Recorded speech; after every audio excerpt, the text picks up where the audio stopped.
अस्सलाम वालेकुम guys, welcome करता हूँ आपको अपने YouTube चैनल जिसका नाम है टूरिस्ट गाइडलाइंस। आज की इस टॉपिक में हम डिस्कस करने वाले हैं कि कौन कौन से ममालिक हैं जहाँ का वीज़ा आपको without bag statement, without documentation आपको बहुत आराम और बहुत आसानी के साथ मिल जाता है, और जिसके बेस पे आपका ट्रैवल हिस्ट्री भी बहुत आसानी के साथ बन जाती है। और इसके बाद आप किसी भी यूरोप कंट्री के लिए अप्लाई करेंगे तो आपको वो वीज़ा बहुत आसानी के साथ मिल जाता है। तो वो कौन सी कंट्रीज है जहाँ के लिए आपको सिर्फ पासपोर्ट की एक कॉपी चाहिए, कोई बैंक स्टेटमेंट नहीं चाहिए, कोई डॉक्यूमेंटेशन नहीं चाहिए, आपको आराम आसानी के साथ वो वीज़ा 2 दिन 3 दिन में मिल जाता है।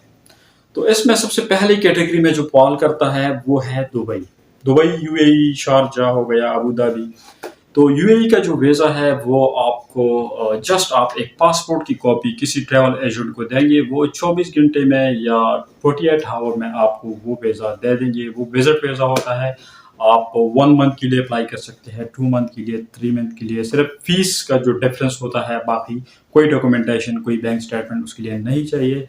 आप आराम और आसानी के साथ ये वीज़ा ले सकते हैं। आप दुबई जा सकते हैं, शारजा जा सकते हैं, अबू धाबी जा सकते हैं, वहाँ पर ट्रैवल कर सकते हैं, और इससे आपकी ट्रैवल हिस्ट्री जो है वो भी अच्छी हो जाती है। उसके बाद दूसरी नंबर पे जो कंट्री है वो है हमारे पास ओमान। ओमान का वीज़ा भी आप इसी तरीके किसी ट्रैवल एजेंट के थ्रू अप्लाई करेंगे तो आपको ये वीज़ा मिल जाता है, या आप एम्बेसी के थ्रू भी अप्लाई कर सकते हैं। इसके लिए भी आपको जस्ट एक पासपोर्ट कॉपी हो गया या एक पिक्चर हो गया, और जो वीज़ा फ़ी होता है वो आपने देना होता है, और आपको ओमान का जो विजिट वीज़ा है, टूरिस्ट वीज़ा है, वो आपको बहुत आराम और आसानी के साथ मिल जाता है। थर्ड नंबर पे जो कंट्री है वो है बहरीन। तो बहरीन का वीज़ा जो है वो भी आप बहुत आसानी के साथ हासिल कर सकते हैं।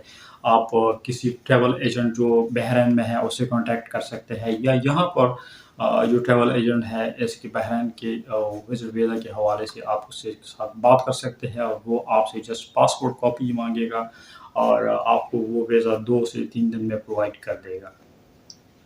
नेक्स्ट जो इसमें कंट्री आता है वो है आपका अज़रबैजान। अज़रबैजान का वीज़ा भी आप ऑनलाइन अप्लाई कर सकते हैं, घर बैठे आप अप्लाई करें, उसका कुछ फ़ी है, वो फ़ी आपने देना है, और वो वीज़ा आपको 48 या 24 आवर में उसी टाइम पे मिल जाता है।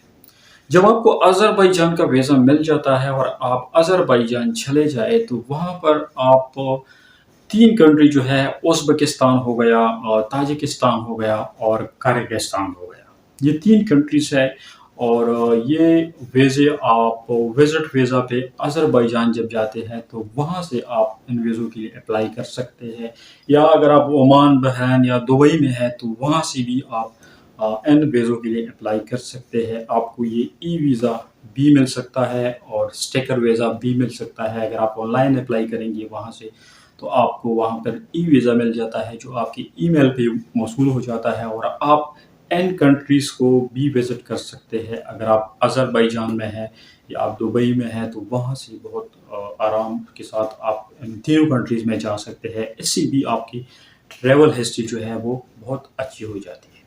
उसके बाद हम अगर दूसरी साइड पे आ जाए तो आप थाईलैंड के लिए वीज़ा जब अप्लाई करते हैं तो ये आप ऑनलाइन भी अप्लाई कर सकते हैं, और आप किसी एजेंट के थ्रू भी अप्लाई कर सकते हैं, बशर्ते ये कि वो एजेंट आप उसको देख ले, अगर वो ट्रस्टवर्दी है, उसकी कंपनी रजिस्टर्ड है, और वो 3 4 साल से वो काम कर रहा है, तो आप उसके थ्रू थाईलैंड का वीज़ा अप्लाई करें। उसके लिए भी आपको कुछ डॉक्यूमेंटेशन की ज़रूरत नहीं है, आपको जस्ट पासपोर्ट कॉपी देनी होगी, पिक्चर वगैरह अगर चाहिए वो आपने देना होगा। उसके बाद आपको थाईलैंड का वीज़ा जब मिल जाता है और आप थाईलैंड चले जाते हैं तो थाईलैंड में रह के ही आप सिंगापुर के ई वीज़े के लिए अप्लाई कर सकते हैं। उसके बाद मलेशिया के स्टिकर वीज़े के लिए भी वहीं से अप्लाई कर सकते हैं, और उसके साथ आ जाता है कंबोडिया। आपका कंबोडिया के लिए भी आप अप्लाई कर सकते हैं, और कंबोडिया के अलावा म्यांमार आ जाता है और वियतनाम आ जाता है। तो इन कंट्रीज़ के लिए भी आप वहीं से अप्लाई कर सकते हैं, और आपको एक ही टिकट में ये सारे ममालिक आप देख सकते हैं।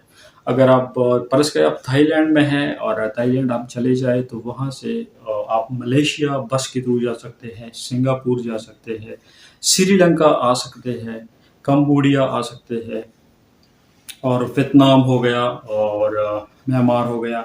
इस कंट्रीज़ में भी आप बहुत आसानी के साथ जा सकते हैं। तो इससे ये होगा कि आपकी जो ट्रैवल हिस्ट्री है वो बहुत अच्छी हो जाती है, क्योंकि अगर आप दुबई का वीज़ा लगाते हैं, यूएई का वीज़ा लगाते हैं और उसके बाद कतर का, ओमान का, बहरैन का, उसके बाद आप अज़रबैजान जाते हैं और अज़रबैजान से आप उज़्बेकिस्तान हो गया, किर्गिस्तान हो गया, ताजिकिस्तान हो गया, वहाँ के वीज़े भी आपके पासपोर्ट पे लग जाते हैं।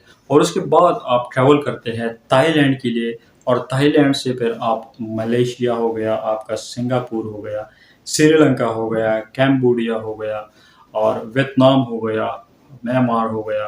तो ये सारे वीज़े अगर आपके पासपोर्ट पे लग जाते हैं तो इससे आपकी ट्रैवल हिस्ट्री जो है वो बहुत तगड़ी हो जाती है। और जब आप यूरोप के किसी भी मुल्क के लिए अप्लाई करते हैं तो आपको वो वीज़ा बहुत जल्दी मिल जाता है, क्योंकि उससे क्लियरली पता चलता है कि आप वाकई में एक टूरिस्ट है और आप बहुत सारी कंट्रीज़ में गए हो। आपकी ट्रैवल हिस्ट्री वो बताता है कि आप बहुत सारी कंट्रीज़ में गए हो, और इसके साथ अगर आपकी स्टेटमेंट भी थोड़ी तगड़ी हो तो उसमें फिर ज़ाहिर बात है आपकी चांसेस जो है वो तकरीबन 90% हो जाते हैं और आपको वो वीज़ा बहुत आराम और आसानी के साथ मिल जाता है।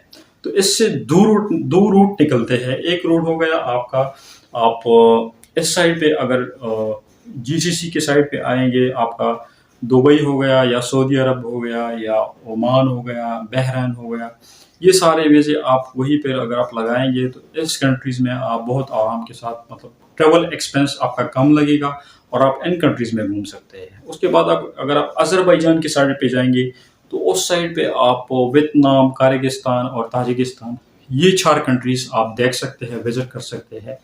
और तीसरी साइड पे अगर आप इस साइड पे आएंगे तो इस साइड पे आपका थाईलैंड हो गया, मलेशिया हो गया, सिंगापुर हो गया, श्रीलंका हो गया और कैम्बोडिया हो गया, वियतनाम हो गया, या वहीं से आप जॉर्जिया के लिए भी अप्लाई कर सकते हैं।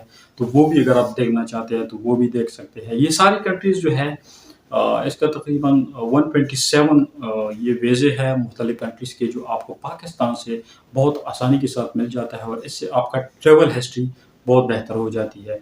तो जब भी आप किसी अच्छे मुल्क के लिए फिर अप्लाई करेंगे तो आपको वो वीज़ा बहुत आराम और आसानी के साथ मिल जाता है।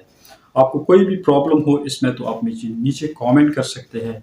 मैं आपकी हेल्प के लिए 24 आवर हाज़िर हूँ। अल्लाह हाफ़िज़।